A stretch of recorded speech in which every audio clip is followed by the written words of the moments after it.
Sinto-me sob tanta pressão. Estou sem energia. A minha bateria está descarregada.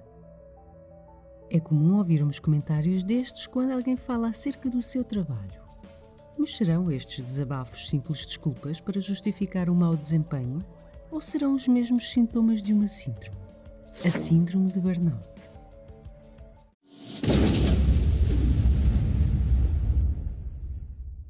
Esta síndrome foi descrita pela primeira vez apenas na década de 70 do século XX. O psicólogo Freudenberger foi dos primeiros a usar este termo, referindo-se a alguns voluntários com quem trabalhava numa clínica de reabilitação de drogas, que normalmente após um ano perdiam o entusiasmo, expectativas e motivação iniciais, mostrando-se num estado de exaustão e stress, apresentando sintomatologia a nível emocional e também físico.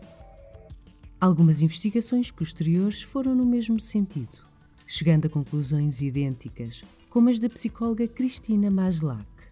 Ou seja, algumas pessoas tendem a experienciar um estado de fadiga e frustração um tempo após se dedicarem arduamente e com devoção a uma causa, a um trabalho, sobre os quais tinham imensas expectativas, mas não obtiveram os resultados ou recompensas esperadas. Para esta investigadora, o burnout não é resultado de uma crise ocasional que aconteça no local de trabalho. É sim uma resposta que ocorre devido à exposição a fatores ou situações crónicas, recorrentes, de stress gerado também pelo nosso dia-a-dia. Então, para que esta síndrome se desenvolva, é necessário que as pessoas estejam expostas durante um período de tempo relativamente longo a eventos estressantes profissionais, mas também pessoais, como por exemplo a diminuição das suas próprias conquistas e objetivos e uma autoavaliação negativa, resultando num esgotamento emocional.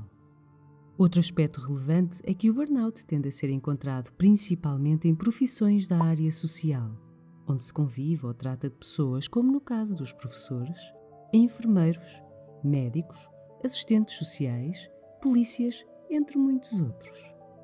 Na bibliografia encontramos referidos vários sinais e sintomas associados a esta síndrome. Físicos, como por exemplo fadiga, sensação de exaustão, falta de apetite, insónia, dores de cabeça, distúrbios gastrointestinais e dificuldades respiratórias. Psicológicos, como irritabilidade, pouca atenção a detalhes, ansiedade, sentimento de confusão, inutilidade e incompetência, cólera e baixa tolerância à frustração. E ainda sinais e sintomas da própria conduta, como absentismo, falta de motivação perante o trabalho, atrasos frequentes, largas pausas, diminuição do rendimento, abuso de drogas, atitudes negativas perante a vida em geral e dificuldades nos relacionamentos sociais. Como podemos constatar, os sinais e sintomas apresentados, além de vastos, são de certa forma inespecíficos, o que dificulta muitas vezes o diagnóstico. A cooperação multidisciplinar é então fundamental nas situações de burnout e, além disso, é importantíssimo o diagnóstico diferencial, distinguindo a síndrome de burnout, por exemplo, da depressão, com a qual é frequentemente confundida. A síndrome de burnout tem tido um grande destaque na comunicação social. E até há quem diga que esta foi criada pelos mídia e que está na moda falar dela. Mas o burnout é mais do que isso. A constante vida corrida, cheia de preocupações e situações estressantes.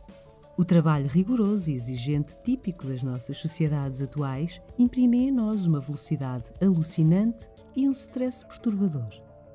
É verdade que ainda muito há a pesquisar, debater e uniformizar acerca do burnout. E não é fácil. Até porque esta síndrome é resultado de uma complexa interação entre trabalho, a sociedade e características individuais. No entanto, as lacunas existentes não devem servir de desculpa para descartar esta problemática, especialmente porque há pessoas que precisam de ajuda e de sentir que as suas queixas são ouvidas. Subscreva o nosso canal para ver mais vídeos. Deixe o seu like e partilhe, ajude-nos a crescer.